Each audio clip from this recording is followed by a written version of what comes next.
Welcome back, everybody. Today, I want to talk about some upcoming games that I'm excited to come out. With that, let's just get right into the video. Number 1 is Streets of Rogue 2. The prequel to this game is a very unique roguelite indie game. It's about choosing between one of many characters, each having different items and stats. The objective of this game is to continue to the next area. Simple, right?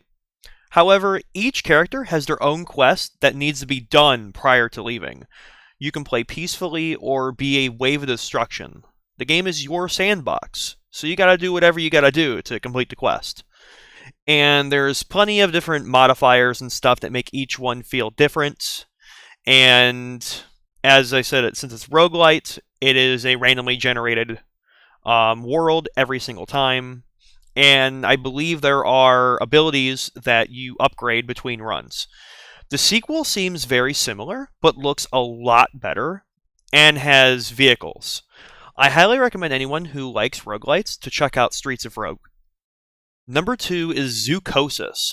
I am not a fan of playing horror games, since I don't really care for jump scares much.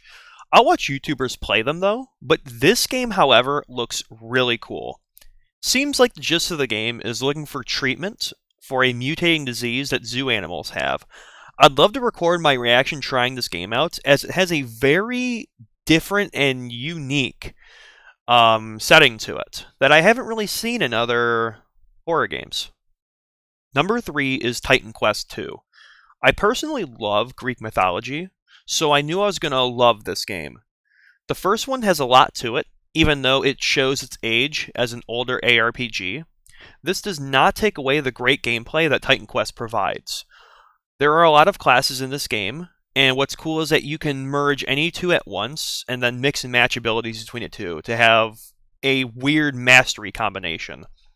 It seems like the second game will build upon this formula, which I can only hope is true. If you like ARPGs and enjoy Greek mythology, check out Titan Quest.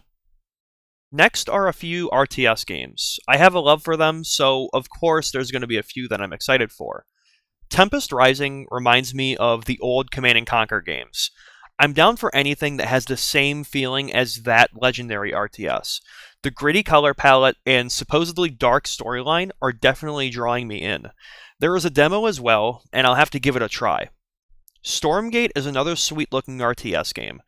Either you're humans using weaponry and mechs defending Earth, or you are invading Earth as demonic infernals. The last RTS to bring up is Sanctuary Shattered Sun. This game appears to be a spiritual successor to the Supreme Commander franchise, commanding thousands of troops, controlling the weather, and even destroying the map itself.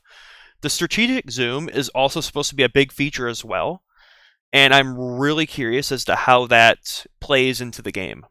I am very excited to see where these 3 RTS games go, and will keep an eye on them releasing, and for sure checking them out.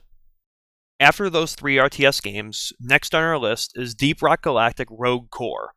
This seems to be a middle ground between Deep Rock Galactic and Survivor, and I am a massive fan of Deep Rock Galactic. I have hundreds of hours in that game, and I love it.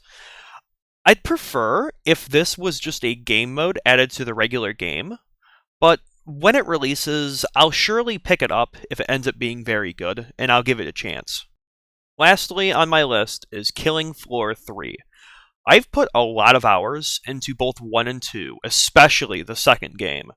I was actually there for early access launch of Killing Floor 2 many years ago, and was there for every major update. I was there when the game only had 3 maps.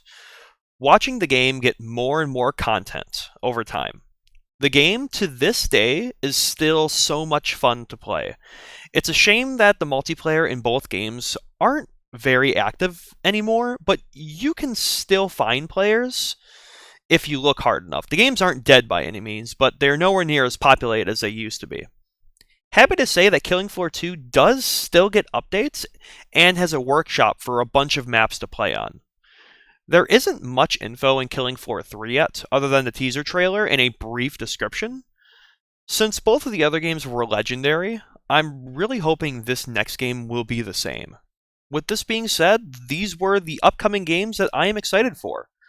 Let me know in the comments what games you are excited to play, If you enjoyed, be sure to leave a like and subscribe, and thank you for watching.